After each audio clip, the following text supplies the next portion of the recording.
은퇴하고 나면 다들 이런 꿈 한 번쯤 꾸잖아요. 햇살 좋은 곳에 집 하나 마련해서 여유롭게 걷고 자연을 보고 취미도 즐기고. 저도 그랬습니다. 한국의 삭막한 도시에서 은퇴한 후 새로운 인생 2막을 어디서 시작할까 고민하다가 사람들의 고정관념과는 조금 다른 라스베가스를 선택했습니다. 처음엔 다들 말렸죠. 카지노밖에 없잖아. 은퇴하고 또 거기서 돈 쓰려고? 도박 중독자들만 모이는 곳 아니야? 솔직히 저도 반신반의했습니다. 그런데 지금 라스베가스에서 1년 5개월을 살아보고 나니 그 모든 말들의 반은 진실이고 반은 오해였다는 걸 알게 됐습니다. 오늘은 제가 실제로 겪은 라스베가스 은퇴 생활의 리얼 후기를 3가지 예시로 풀어드릴게요. 한국의 은퇴자분들이 현실적으로 고려해 볼 만한 해외 은퇴 이주지로서 라스베가스가 어떤지를 이야기해 드리겠습니다. 사례 1. 의외로 조용하고 살기 좋습니다. 은퇴자 커뮤니티의 발견.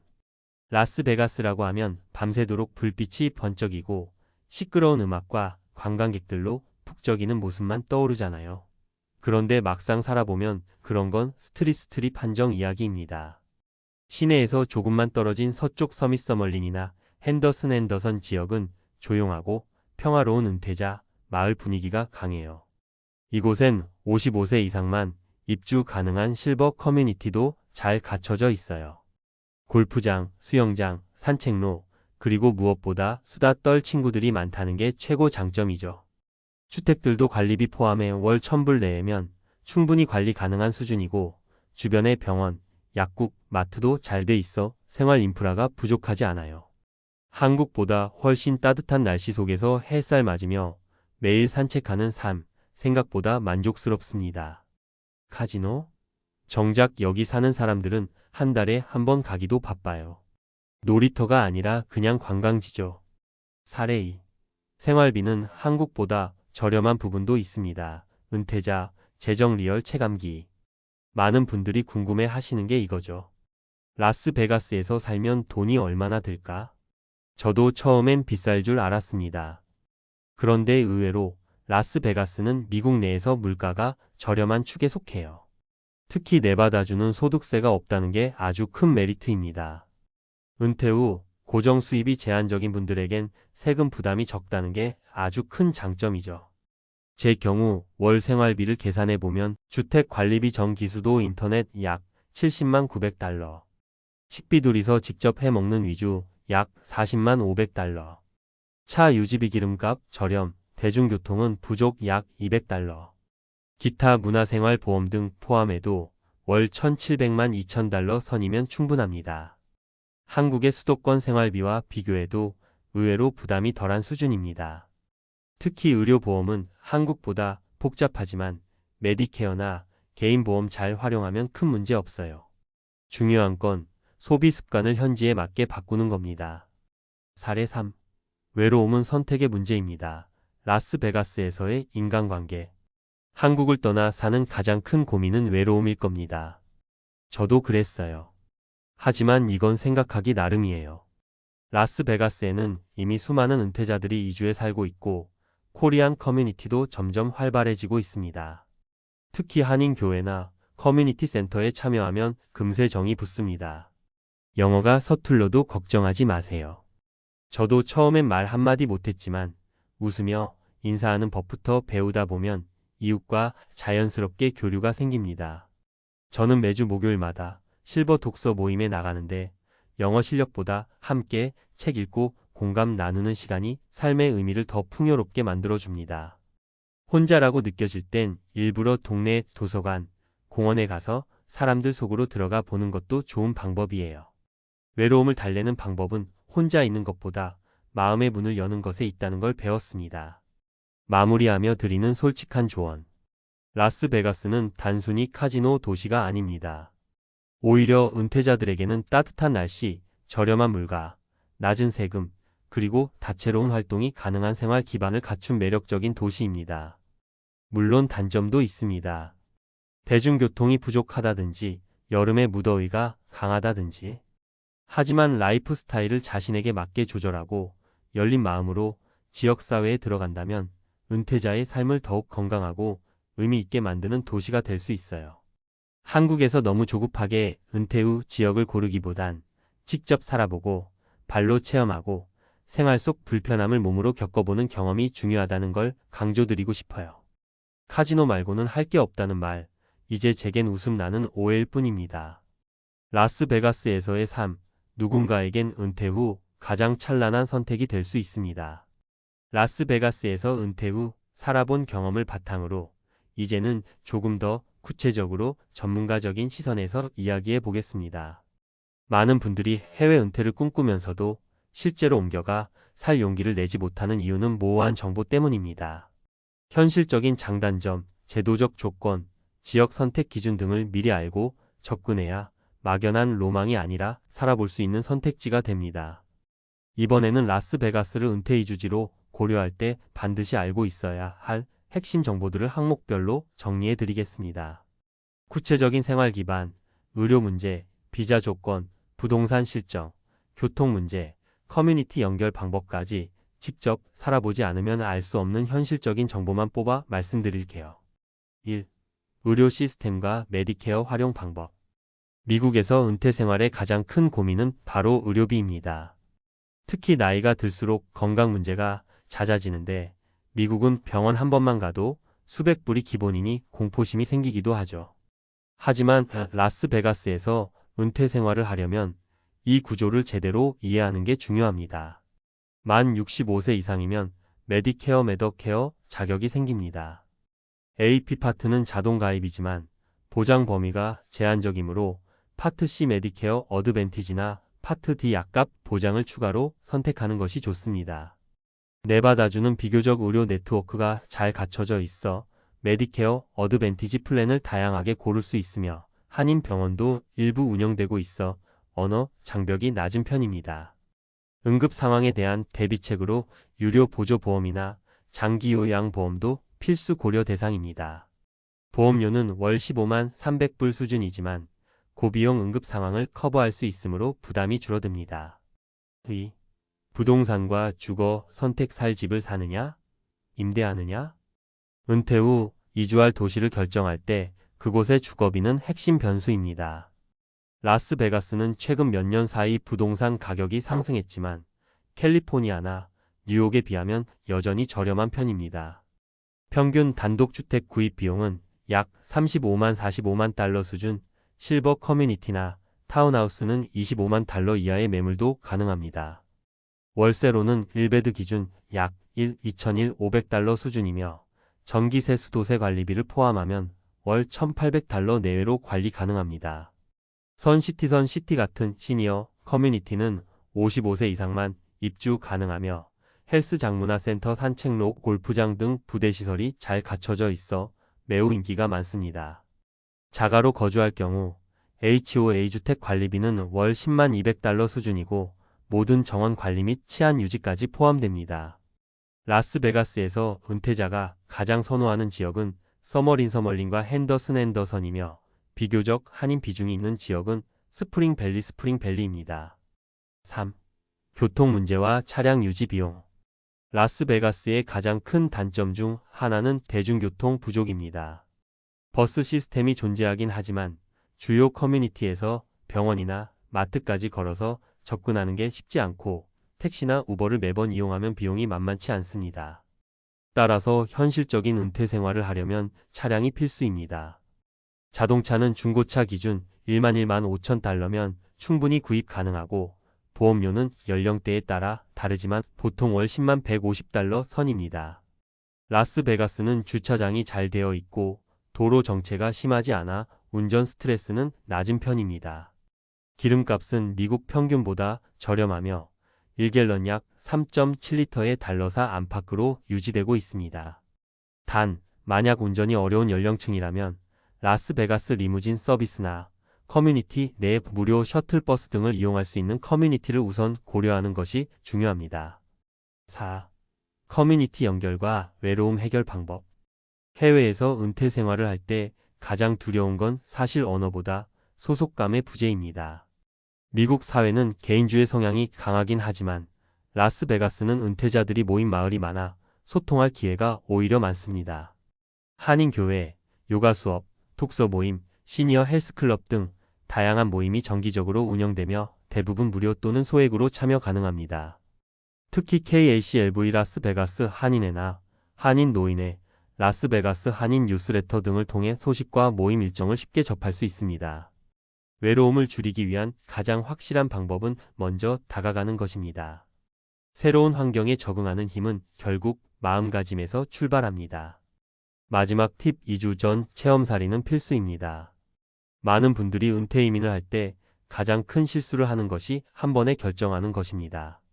반드시 3개월에서 6개월 정도 체험 거주를 해보고 생활비 지출, 병원 이용, 사람들과의 거리감, 날씨 적응 등을 몸소 겪은 뒤 최종 이주를 결정하시길 권합니다. 특히 라스베가스는 여름엔 40도 이상 올라가기도 하는 사막 도시이기 때문에 무더위에 약한 분들이라면 반드시 여름을 겪어보셔야 합니다. 반면 겨울은 온화하고 건조해 관절 통증이 심한 분들에겐 천국 같은 계절이기도 하죠. 라스베가스는 카지노 도시라는 이미지와 달리 현실적인 은퇴 생활지로서의 조건이 꽤 괜찮은 곳입니다. 중요한 건 정보를 모으고 실제로 부딪혀보며 자신에게 맞는 삶의 방식을 찾는 겁니다. 정년 이후의 삶은 정답이 아니라 선택의 문제니까요. 이 글을 읽는 당신이 지금 새로운 은퇴지를 고민하고 있다면 라스베가스는 결코 환상이 아닌 실제로 도전해 볼 수 있는 후보지가 될 수 있습니다. 꼭 한번 직접 가서 느껴보세요. 카지노 말고는 할 게 없다는 말이 얼마나 얕은 오해였는지 바로 체감하실 겁니다. 서울 한복판 버스 차고지. 정년을 넉 달 앞둔 최종수 59씨는 밤 운행을 끝내고 커피 자판기 앞에 멍하니 서 있었습니다. 고지서엔 노령연금 예상액 82만 9천 원이 찍혀 있었죠. 그는 평생 새벽 4시에 출근해 일했고 임금 피크제 이후에도 월 250만 원 남짓 벌며 보험료를 납부했습니다. 그래도 100만 원은 넘겠지라던 기대가 산산이 부서진 순간이었습니다. 이 장면이 남 이야기가 아닙니다. 2025년 기준 국민연금 월 평균 수령액은 66만 9,523원에 불과합니다. 평균이 이렇다 보니 30년 납입자라도 80만 90만 원을 받으면 선방이라는 말이 나올 정도죠. 한겨레 1. 왜 이렇게 적을까? 숫자가 말하는 현실. 9분 월 평균 수령액 상위 1% 구간 비중. 전체 수급자 66만 9,523원 200만 원 이상 0.7%. 상위 1% 정도만이 200만 원 클럽에 들어갑니다. 2025년 3월 현재 5만 명 남짓, 전체 수급자의 0.7%에 지나지 않죠. 매일경제. 최고액은 월 296만 100원. 매체에서는 거의 300만 원이라지만 역시 극소수입니다. 한겨레. 왜 평균이 이토록 낮을까요?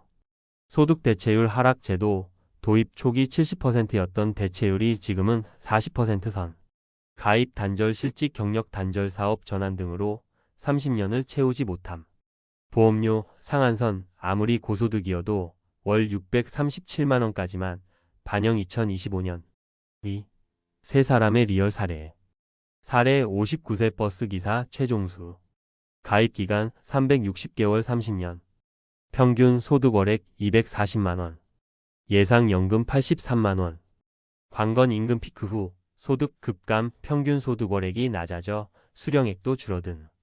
내가 번 돈으로는 아파트 관리비 공과금 내고 나면 끝이야. 국민연금 하나만 바라본 내가 바보였지. 사례 61세 공장 라인 근로자 김미순. 가입 기간 27년 출산 경력 단절 3년. 평균 소득월액 180만원. 예상 연금 68만원. 관건 27년 vs 30년 3년 차이가 15만 원가량 격차를 만든. 애들 키우느라 53년 그때 사적연금이라도 부었으면 덜 서러웠을 텐데. 사례 55세 편의점 점주 박태영. 가입 기간 20년 현재 진행형. 추가 전략 개인연금 IRP주택연금월 30만원 배달 아르바이트. 예상연금 국민연금 52만원 개인연금 35만원 배달 수입 30만원. 국민연금만으론 택도 없어. 지금부터 소득 파이프라인을 3개는 만들어 놔야 망설이지 않아. 3. 국민연금 30년 납입 그래도 존버해야 하는 이유. 물가 연동. 민간연금과 달리 매년 물가 상승률 2025년엔 2.3%를 반영, 실질 구매력을 지켜줍니다. 한겨레. 평생 지급. 예상보다 오래 살 경우 장수 리스크를 유일하게 커버하는 안전망. 세액 공제. 보험료 전액이 근로소득 공제 대상 근로자는 자기 부담분 4.5%. 4. 국민연금을 만드는 4단계 로드맵. 단계 목표 구체 행동. 소득 연장 가입 기간 늘리기 정년 후에도 60세까지 직장 가입 유지, 체험형 계약직 활용. 상향 납입 기초소득 올리기 임금 피크 대신 성과급형 재협상, 프리랜서 소득 합산 신고. 사적연금 취약 구간 메우기 IRP 퇴직연금 수수료 0.3% 이하 상품 갈아타기 연 700만원 한도 맞춰 불입. 노동자산 믹스연금 흐름 분산월 20만 워킹홀리데이 배달 경비 ETF REITS로 배당 월 10만 확보. 5. 마무리 우리에게 남은 시간. 최종수 씨는 요즘 새벽차 막차 시간 사이를 이용해 퇴근 후 이 시간 중형 화물 운전 자격증을 따고 있습니다. 이유는 단순해요. 은퇴해도 몸이 움직이는 한 국민연금에 현역 연장전을 붙이고 싶어서죠. 버스차 고지에 모인 동료들은 그냥 쉬어라라고 말했지만 그는 씩 웃었습니다. 국민연금만으로는 꿈꾸던 노후가 오지 않는다는 현실을 깨달았으니까요. 여러분의 예상액은 얼마인가요? 오늘 바로 내연금 www. MPS. 5. KR에서 조회해 보세요. 그리고 계산기를 한 번 더 두드려 보십시오. 국민연금 30년이면 충분하겠지란 막연한 믿음이 얼마나 위험한 착각이었는지 깨닫는 순간 두 번째 인생 설계가 시작됩니다. 한 문장으로 정리하면 국민연금은 노후 플랜의 뼈대일 뿐 살과 근육은 스스로 붙여야 한다. 지금 스마트폰 메모장에 가입기간, 예상연금액, 부족분 3칸을 적어보세요. 그리고 세 번째 칸에 배달 30, 주택연금 50, IRP 35처럼 숫자를 채워 넣어보세요. 당신의 60대가 최종수 씨와는 다른 결말을 맞이할 수 있습니다. 30년 꼬박꼬박 부었는데 국민연금 정말 이게 전부일까?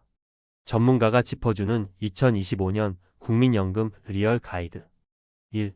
왜 버스기사 최종수의 사연이 남 얘기가 아닌가? 신호대기 때마다 탑승객 안전을 챙기며 30년간 하루 10시간 이상 운전대를 잡은 59세 버스기사. 그가 받아든 예상 노령연금은 월 83만원 생각보다 적다는 탄식은 곧 우리의 문제다. 실제로 2025년 현재 국민연금 월 평균 수령액은 66만 9,523원에 그친다. 물가 인상률 2.3%가 반영돼도 평균이 1만 5,052원 늘어난 수준일 뿐이다. 네이버 블로그 M뉴스 2. 2025년 숫자로 본 국민연금의 현주소. 평균 수급액 66만 9,523원. 최고 수급액 296만 100원월 300만 클럽은 도입 37년 만에 겨우 탄생. 네이버 블로그 조선일보 상위 1% 비중 0.7% 안팎 즉 100명 중 1명도 월 200만원을 넘기지 못한다. 이 갭은 제도 설계 때문이기도 하지만 더 근본적인 이유는 불완전 가입과 평균 소득 월액 수입 신고액이 낮기 때문이다. 3. 국민연금 산정 공식 핵심은 두 줄. 기본연금액 억갑 소득 대체율 40% 비갑. 억값은 전체 가입자의 평균 소득, 비값은 개인의 평균 소득을 반영. 가산액 가입기간 0.5%. 30년을 채우면 가산이 붙지만 중도 실직 임금 피크 등으로 단 한 달이라도 빠지면 줄어든다. 출산, 육아, 경력 단절이 빈번한 계층이 더 불리한 구조다. 4. 수령액을 좌우하는 4가지 변수. 변수 해설 실무 팁.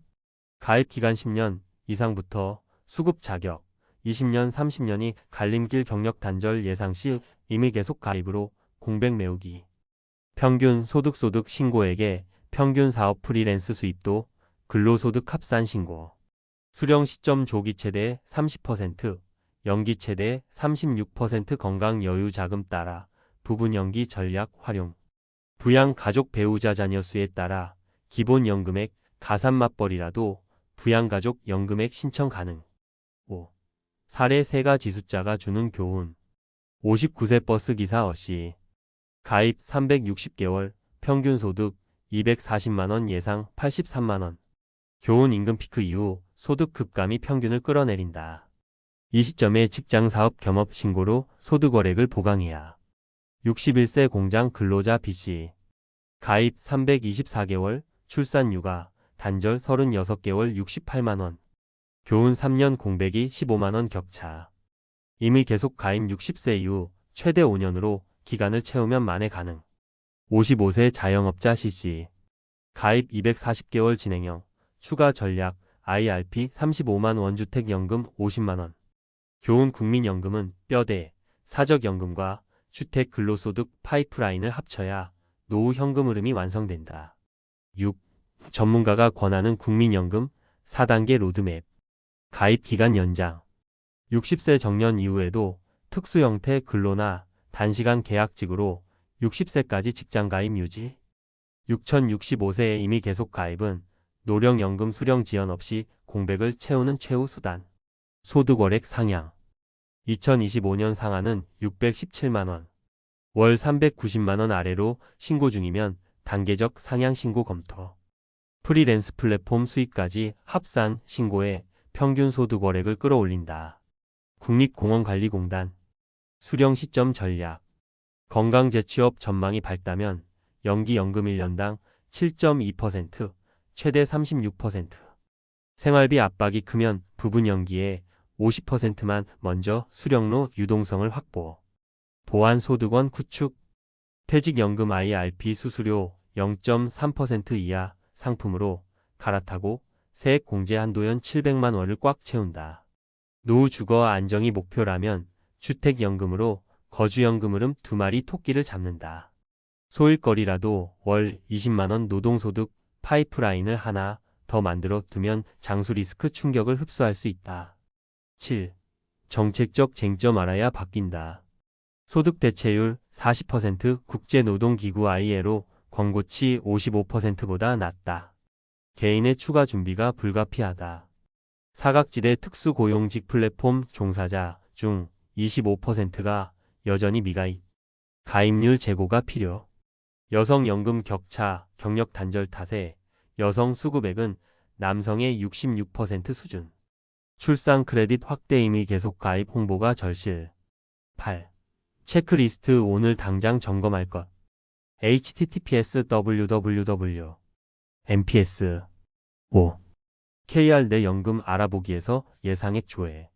가입 기간 소득월액 가족가산 항목별 미달 구간 표시. 기간 보강 재취업 임의 계속, 소득, 상향 사업 수입 신고, 수령 시점 시뮬레이션, 사적연금 주택연금 결합 플랜 작성. 연 1회 재점검 변동, 소득 납부 공백 여부 체크.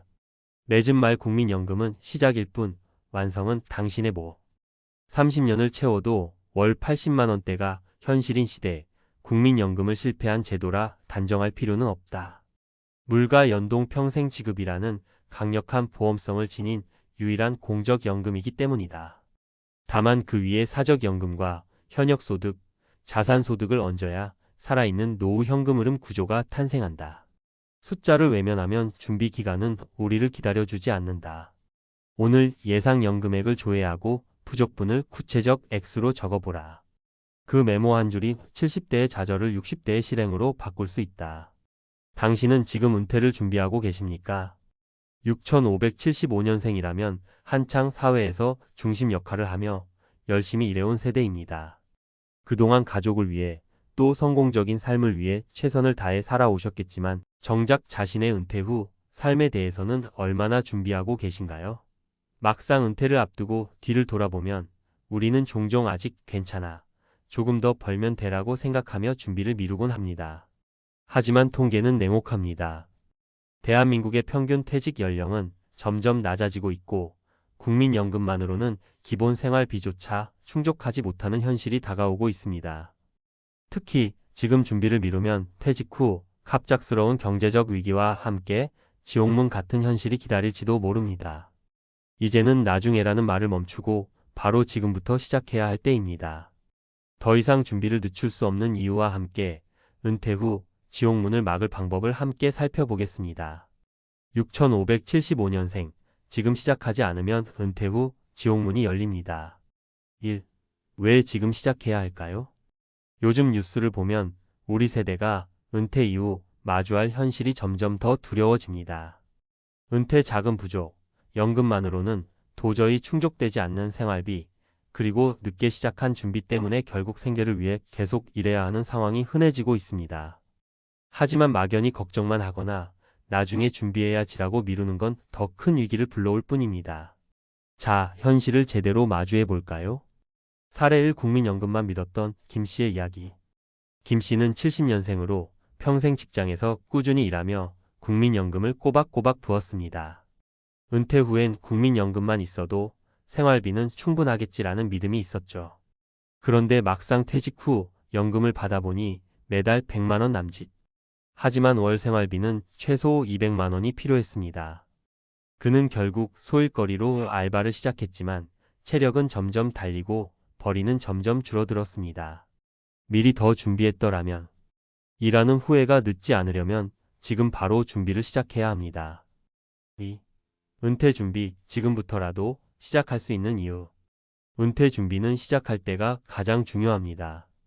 늦게라도 준비하면 적어도 최소한의 안정은 확보할 수 있습니다. 시간은 우리 편이 아닙니다. 이제부터라도 작은 계획과 실천이 필요합니다. 사례 2. 늦게 시작했지만 성공한 박 씨의 이야기. 박 씨는 68년생으로 은퇴 준비를 55세가 되어서야 시작했습니다. 처음에는 너무 늦었나? 라는 걱정도 많았죠. 하지만 그는 자녀의 대학 등록금을 다 갚은 후 월급의 30%를 저축하고 소액 투자로 재테크를 시작했습니다. 10년 동안 꾸준히 모은 자금 덕에 은퇴 후 월 150만 원의 추가 수입을 확보할 수 있었죠. 늦었다고 생각할 때가 가장 빠르다라는 말처럼 지금 바로 시작하면 늦지 않습니다. 3. 어떻게 준비해야 할까요? 어떤 준비를 해야 할지 막막하신가요? 아래 3가지 핵심을 기억하세요. 생활비부터 파악하세요. 현재 생활비를 기준으로 은퇴 후 필요한 금액을 계산하세요. 예를 들어 지금 한 달에 200만 원이 든다면 은퇴 후에도 최소한 그 금액은 필요합니다. 소득원을 늘리세요. 연금 외에 임대 수익, 재테크, 자격증 취득 등을 통해 추가 수익을 만들어야 합니다.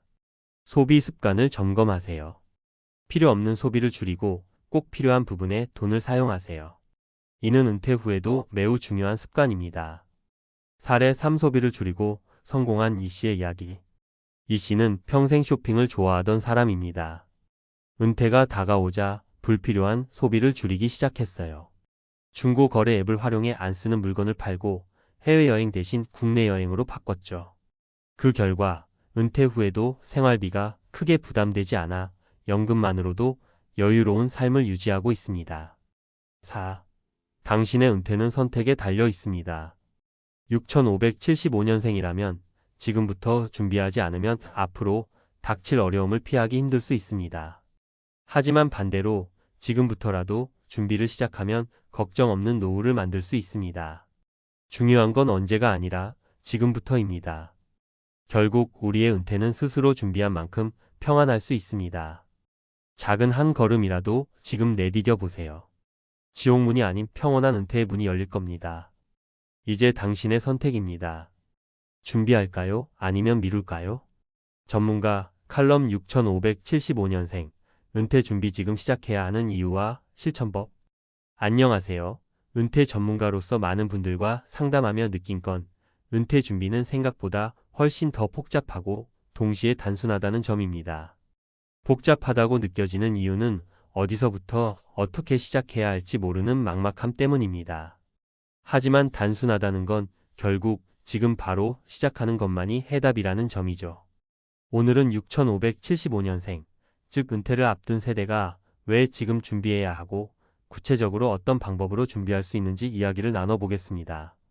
제 경험과 실제 사례를 토대로 실천 가능한 팁을 공유해 보겠습니다. 1. 은퇴 준비 왜 지금 시작해야 할까? 많은 분들이 아직 시간이 있다는 생각으로 은퇴 준비를 미룹니다. 그런데 문제는 시간이 생각보다 훨씬 빠르게 흐른다는 겁니다. 실제로 상담을 하다 보면 은퇴 직전이 돼서야 이제 어떻게 해야 하나요? 라며 문의하는 분들이 많습니다. 은퇴 준비는 마라톤과 같습니다. 단거리 달리기가 아니라 긴 호흡으로 꾸준히 준비해야 안정적인 은퇴 생활을 누릴 수 있죠. 지금 시작하지 않으면 어떤 일이 벌어질까요? 아주 현실적인 사례를 하나 들어보겠습니다. 현실 사례 다음해를 외치다 기회를 놓친 최 씨. 70년생 최 씨는 40대 때부터 은퇴 준비를 해야 한다는 말을 많이 들었지만 늘 이렇게 생각했습니다. 아직 애들 대학 등록금도 못 끝냈고 나중에 돈 좀 모이면 준비해야지. 결국 그는 60세 정년을 맞이했지만 별다른 준비 없이 퇴직금을 생활비로 쓰기 시작했습니다. 문제는 3년 만에 퇴직금이 바닥난 겁니다. 그제야 국민연금을 받으려 했지만 월 100만 원도 채 되지 않는 금액이었죠. 늦게라도 준비하려 했지만 이미 체력은 떨어지고 다시 일을 찾기엔 너무 늦어버린 상황이었습니다. 그때 준비했더라면 일하는 후회가 늘 입에 맴돈다고 합니다. 최 씨의 사례가 남의 일이 아니라는 사실을 기억하세요. 2. 은퇴 준비의 첫걸음 현재 상황 점검. 그렇다면 지금 무엇을 해야 할까요? 가장 중요한 건 현실을 제대로 파악하는 겁니다. 첫 번째로 현재 내가 필요한 생활비를 정확히 계산해 보세요. 평균적으로 65세 이후 월 최소 20만 250만 원은 필요한데 이 금액을 어디서 마련할지 고민해 보는 게 중요합니다. 국민연금, 개인연금, 기타 소득원을 고려해 부족한 금액이 얼마인지 계산하세요. 두 번째는 소득원을 다양화하는 겁니다. 한 가지 소득원에 의존하면 위험합니다. 연금 외에도 임대소득, 투자수익 혹은 파트타임 근로 같은 추가 소득원을 마련해야 합니다. 사례 임대소득으로 성공한 이 씨의 이야기. 이 씨는 68년생으로 50대 초반까지 특별한 은퇴 준비가 없었습니다.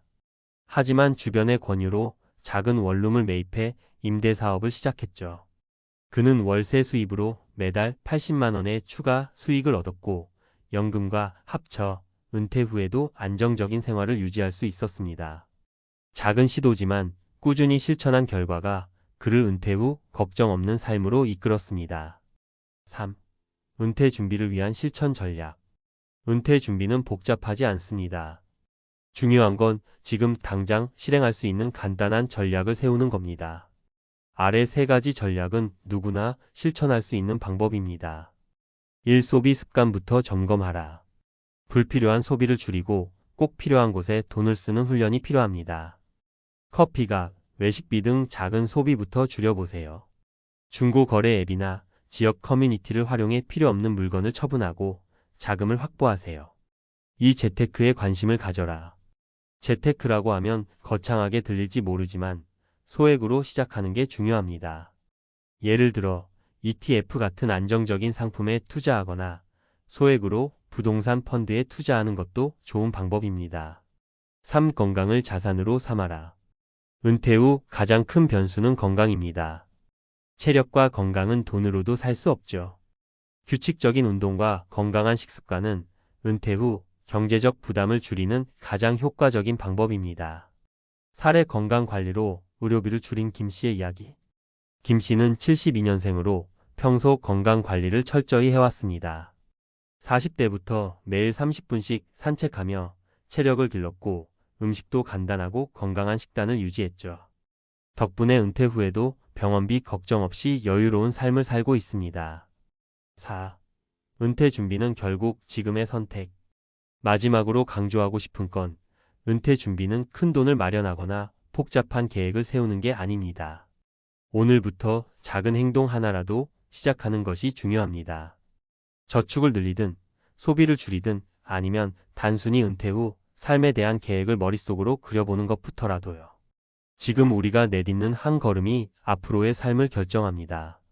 내일이 아닌 지금 시작해야만 은퇴 후 지옥문이 아닌 평화로운 문을 열 수 있습니다. 여러분의 은퇴 준비는 어떤가요? 이제부터라도 한 걸음씩 나아가 보세요. 시작은 어렵지만 그 끝은 분명히 밝을 겁니다. 50대, 60대 이 자격증만 있으면 은퇴 후 돈 걱정 끝. 필수 자격증 TOP6.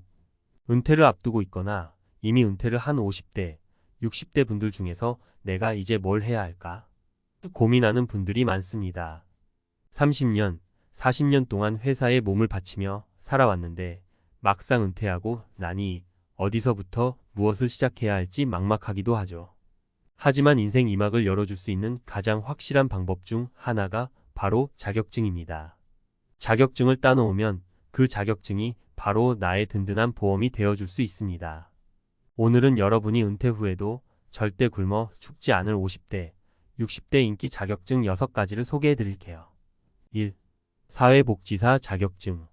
사회복지사는 고령화 사회에서 수요가 급증하고 있는 직종입니다. 특히 50대, 60대가 취업하기에 좋은 이유는 그동안 쌓아온 인생 경험과 인간관계 관리 능력입니다. 많은 복지기관에서는 연륜 있는 사회복지사를 선호합니다. 이 자격증을 취득하면 다양한 복지시설에서 일할 수 있고 노인 돌봄, 상담, 복지 프로그램 기획 등 다양한 업무를 맡을 수 있습니다. 무엇보다도 남을 돕는다는 큰 보람을 느낄 수 있는 직업이죠. 사례 1 김씨는 55세에 은퇴한 후 공백기를 걱정했지만 우연히 알게 된 사회복지사 자격증에 도전했습니다. 그동안 회사를 다니면서 쌓아온 인간관계 관리 능력과 책임감 덕분에 취업이 잘 되더군요. 현재는 지역 노인복지관에서 일하며 매일 할머니, 할아버지들을 돕는 일에 자부심을 느끼고 있습니다.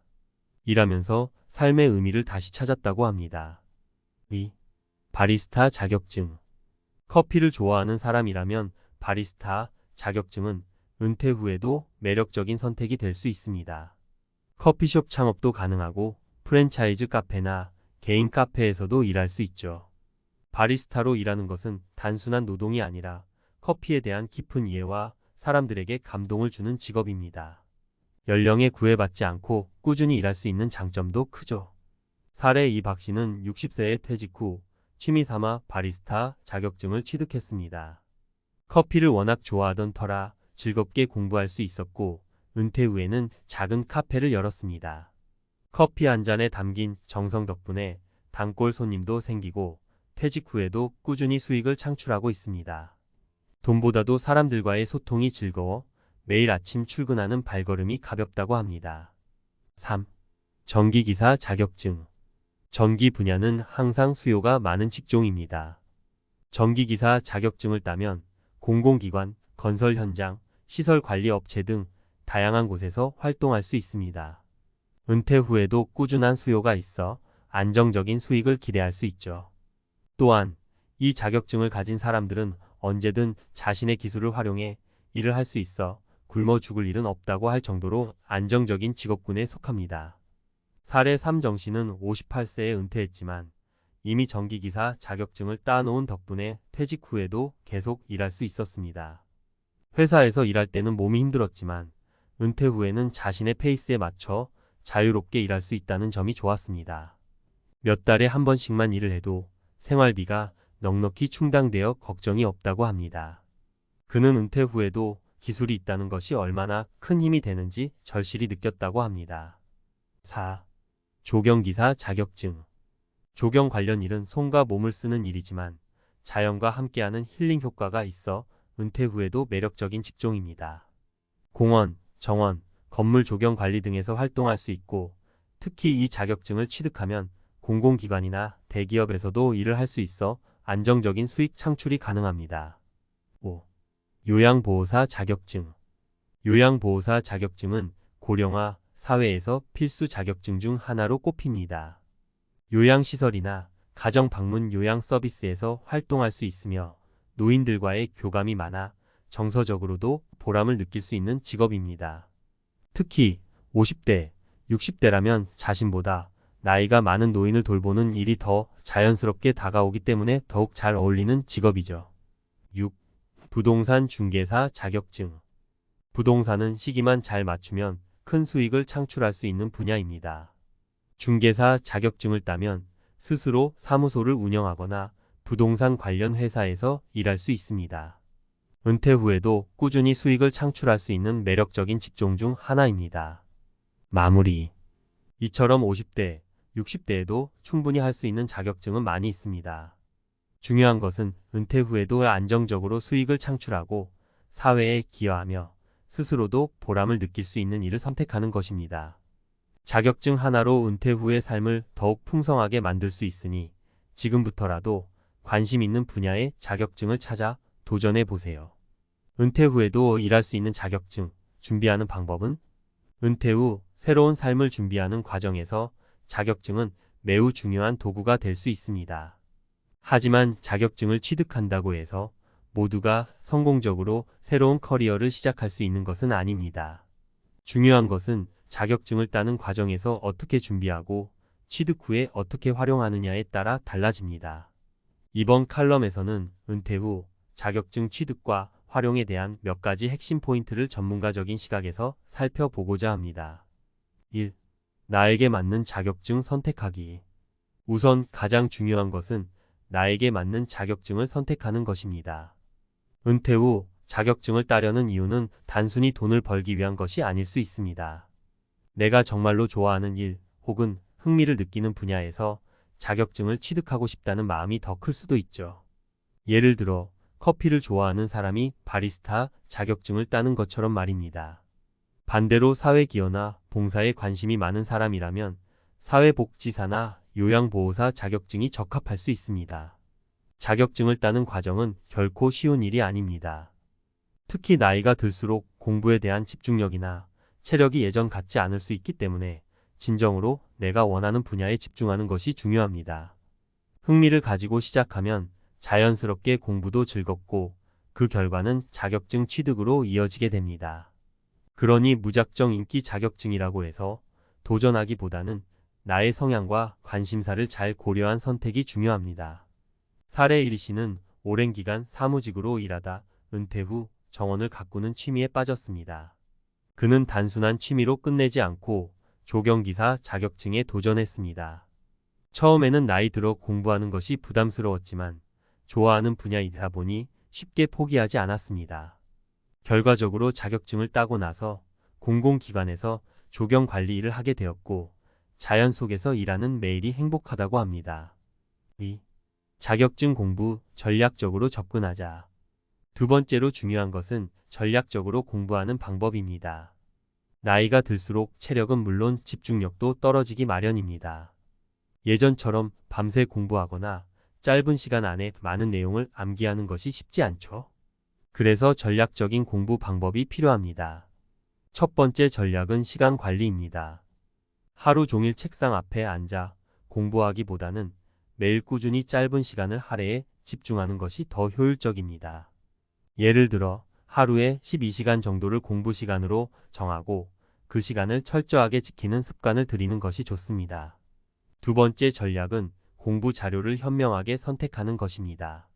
시중에 자격증 관련 교재는 너무 많아서 무엇을 선택해야 할지 고민될 때가 많습니다. 이럴 때는 인터넷 커뮤니티나 카페에서 해당 자격증을 취득한 사람들의 후기를 참고해 교재를 선택하는 것이 좋습니다. 또한 인터넷 강의를 활용하면 짧은 시간 안에 핵심 내용을 빠르게 이해할 수 있습니다. 세 번째로는 스터디 그룹에 참여하는 것도 좋은 방법입니다. 나이 들어 공부하다 보면 혼자서는 쉽게 지치거나 포기할 수 있습니다. 이때 같은 목표를 가진 사람들과 함께 스터디를 하면 서로 의지를 북돋아주며 효율적으로 공부할 수 있습니다. 사례 2 김 씨는 60세에 은퇴한 후 전기기사 자격증에 도전했습니다. 하지만 혼자 공부하는 것이 쉽지 않았고 금방 지치곤 했죠. 그래서 인터넷에서 스터디 그룹을 찾아 가입했습니다. 매주 정기적으로 모임에 참여하면서 공부하다 보니 자격증 공부가 훨씬 체계적으로 이루어졌고 결국 자격증을 취득하는 데 성공했습니다. 3. 자격증 취득 후의 계획 세우기. 자격증을 취득한 후 그 자격증을 어떻게 활용할 것인가도 중요한 부분입니다. 자격증을 딴 후 이제 뭘 해야 하지? 하고 막막해하는 분들이 많습니다. 자격증을 따는 데에만 집중하다 보면 실제로 그 자격증을 가지고 무엇을 할지 구체적인 계획을 세우지 않는 경우가 생길 수 있기 때문입니다. 자격증을 따기 전부터 그 자격증을 활용할 구체적인 계획을 세워두는 것이 필요합니다. 예를 들어 부동산 중개사 자격증을 취득한 경우 그 자격증을 가지고 바로 사무소를 열 계획인지 아니면 부동산 관련 회사에 취업할 것인지 미리 구체적으로 생각해 두어야 합니다. 또는 요양보호사 자격증을 딴다면 어떤 시설에서 일하고 싶은지 아니면 가정 방문 요양 서비스를 시작할 것인지 미리 고민해 봐야 하죠. 또한 자격증을 활용하는 방법은 꼭 직장 생활로 한정되지 않습니다. 은퇴 후에는 내가 원하는 방식으로 내가 원하는 페이스에 맞춰 일을 할 수 있는 것이 큰 장점입니다. 자격증을 가지고 프리랜서로 일하거나 창업을 통해 독립적인 경제활동을 이어갈 수도 있습니다. 사례 3박 씨는 은퇴 후 바리스타 자격증을 따고 작은 카페를 열었습니다. 초기에는 어떻게 운영할지 막막했지만 은퇴 전부터 구체적인 창업 계획을 세우고 꾸준히 준비한 덕분에 카페를 성공적으로 운영할 수 있었습니다. 바리스타 자격증이 단순한 취미나 수익 창출의 도구가 아니라 은퇴 후에 새로운 삶을 열어준 열쇠가 된 셈이죠. 4. 계속해서 성장하는 자세 유지하기. 마지막으로 은퇴 후에도 계속해서 성장하는 자세를 유지하는 것이 중요합니다. 자격증 하나만으로 모든 것이 해결되는 것은 아닙니다. 자격증을 취득한 후에도 끊임없이 배우고 새로운 경험을 쌓아가는 것이 필요합니다. 세상은 빠르게 변화하고 있고 그에 맞춰 나도 계속해서 발전해 나가야 합니다. 예를 들어 부동산 중개사 자격증을 딴 후에도 부동산 시장의 트렌드를 지속적으로 학습하고 새로운 법령이나 제도를 공부하는 것이 필요합니다.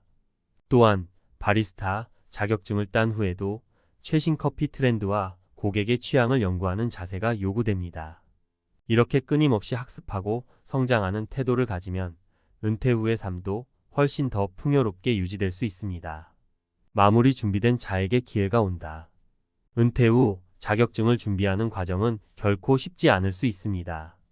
하지만 준비된 자에게 기회가 오듯 자격증을 준비하고 나면 여러분의 앞길에 다양한 기회가 열리게 될 것입니다. 은퇴는 끝이 아니라 새로운 시작이라는 점을 기억하세요. 지금부터라도 여러분이 원하는 자격증을 찾아 도전해 보세요. 여러분의 삶은 자격증 하나로도 충분히 달라질 수 있습니다.